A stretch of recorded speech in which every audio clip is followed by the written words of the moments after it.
Аз съм издънка на стар български род. Моя род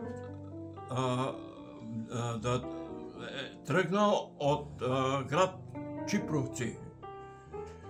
След въстанието, моя прадядо се е изселил, е побегнал от Ятагана. Неговите братя са съратници, а и той на ръководителя на Чипровското въстание Петър Парчевич и са посечени от турците. Старите села са били на страна по разни долове Писарово, Староселци, Долен Луковит и така нататък. Това и сега е средично село, казва се Искър, по-рано беше Пелово. Петър Стоянов го преименува.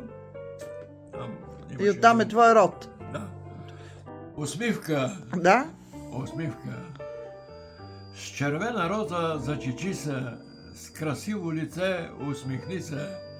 Такава искам да те виждам вече, макар и да съм малко по-далече. Усмихни се, не свени се, ти си още млада, на теб това ти се пада. На красиво лице и красива усмивка се полага. Усмихни се, усмихни се. Усмивката е сила, усмивката е здраве. Усвои ги, мила, така ще бъдеш по-щастлива. Усмихни се, усмихни се. Когато пие вино, не пие речия. Да. Когато пие речия, не пие вино. Така съм си свикнал от памти века. Баща ми не ме е запретявал. Той казаше така: когато си при мене, ще пиеш. Когато не си при мене, няма да пиеш.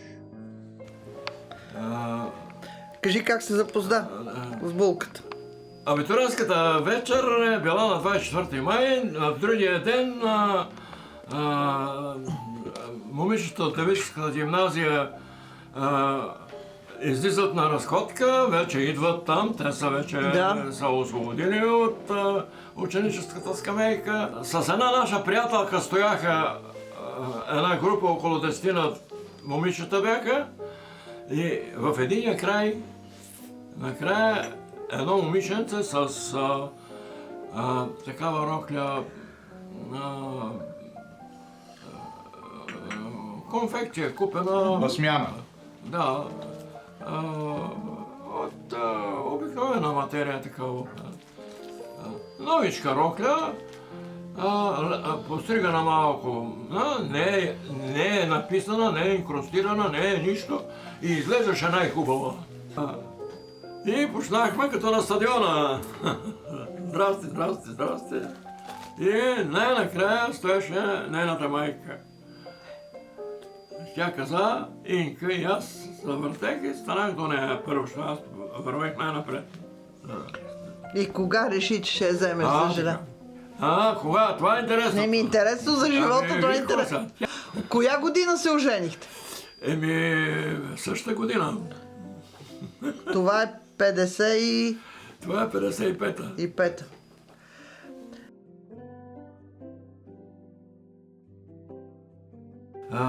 Нея назначи първата година в Димло, в гимназията. Да? Да. Учителка в гимназията, нередовна. Да? На следващата година я назначиха в Свети Петър тук. Дружба, да? Дружба. В това училище. Да. Аз отидах на работа в ДМЗ Георги Димитров. И реших да имам някаква професия. Станах монтьор, защото тогава почна да правя тази къща и ми трябваха пари. И влезах в производството. Да. Там се взимаха малко повече пари. 7-8 години работих, Там. около 9 години работих като монтьор в монтажния цех и след това като механик на една бригада за малка механизация. Да. И 66-7 година напуснах ДМЗ-то И отидах, станах началник на военния отдел в ДАП Видин. Това е най-продуктивният период от моя живот.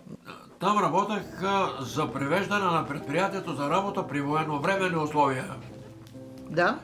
За 3 години това предприятие от кота 0 е Да. такова, чисто. Като тук го направих първо место в страната.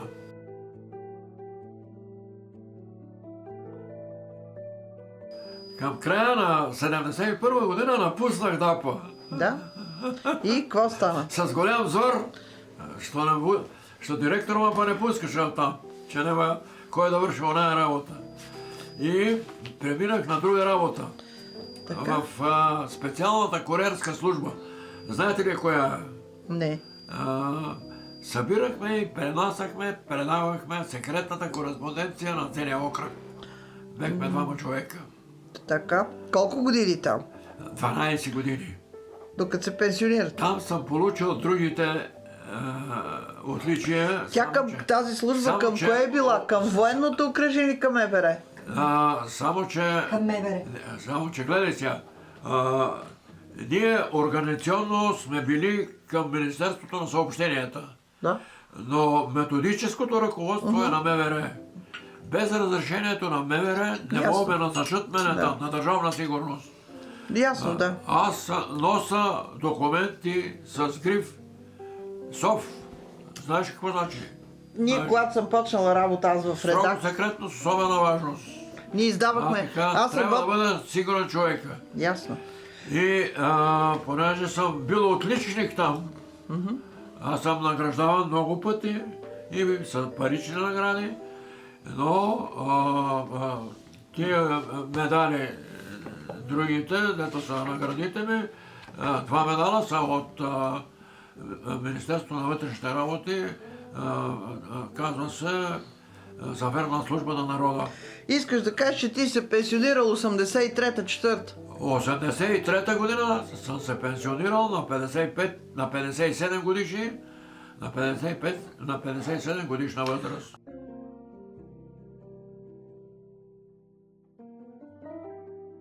Кажи ми, как си толкова жизнен? Как успяваш да се справиш с живота? Кое ти дава сили? Вижте какво сега. Аз съм малко емоционална личност. Обичам хумора, Да? обичам сериозните неща. Браво. Сериозните неща.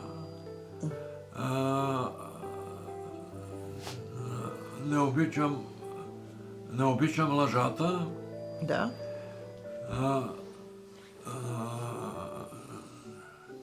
Мраза, омразата, паза се от омраза. Омразата е вид заболяване, за което доктора няма хапче.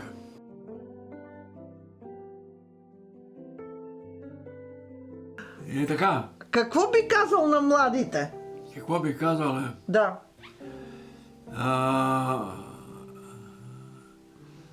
На младите бих казал ясно не преяждай, Да? Да? пийно не препивай, Да?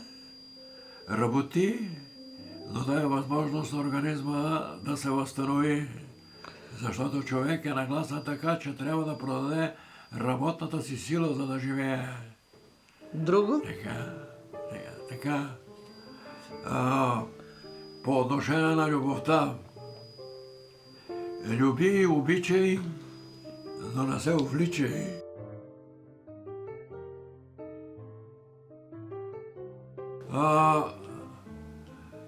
Света се е объркал. Кое се обърка? Света е объркан. Но най-много са объркани Съединените щати. Заради войните, които водят? Защото хегемонията им ще изчезне. Аз съм твърдо убеден. Да. Сега, ако четеме историята, Да. ще видиме, че Русия е губила битки, но никога не е губила война. Руските и съветските войски са дефилирани като победители почти във всички столици на Европа.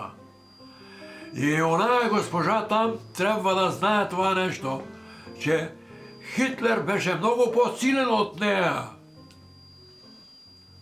И икономически, и във военно отношение. Той беше подчинил икономиките. Сега са разбити икономики. Да. България кой има?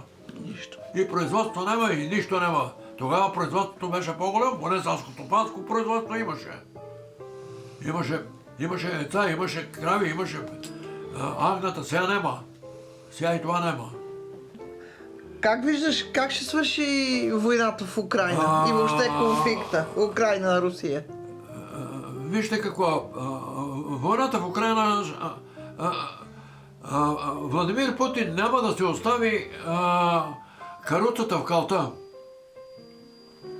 Той ще доведе, само че техната политика е малко по-различна. Да? Виж, че Харков още там го държат. Там има руски хора, руснаци, които ако речат да проведат масови военни действия, много хора ще изгинат.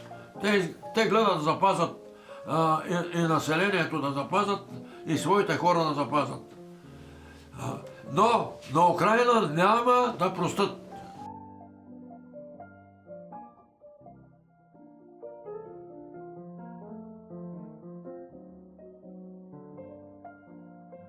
Мъчно ли ти е за съдбата на БСП? Мъчно ме. Аз съм член на тази партия от много години. От 58 година съм член. Тук съм доен на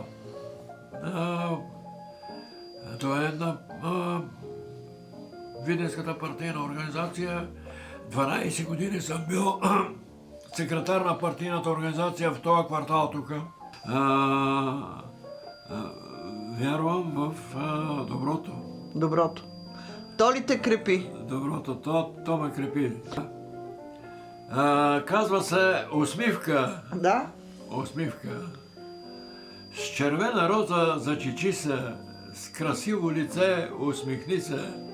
Такава искам да те виждам вече, макар и да съм малко по-далече. Усмихни се, не свени се, ти си още млада, на теб това ти се пада. На красиво лице и красива усмивка се полага. Усмихни се, усмихни се. Усмивката е сила, усмивката е здраве. Усвои ги, мила, така ще бъдеш по-щастлива. Усмихни се, усмихни се. Кажи, кога си роден? Кога си роден? Роден съм на 21 август 1926 година. Стихчето се казва Самота. Сам самичък между белите стени, сам самичък в тишината, чувам си дори дъхът на душата и гледам светлината на деня. Ден пореден от един живот. Автор? Благодаря ви за вниманието.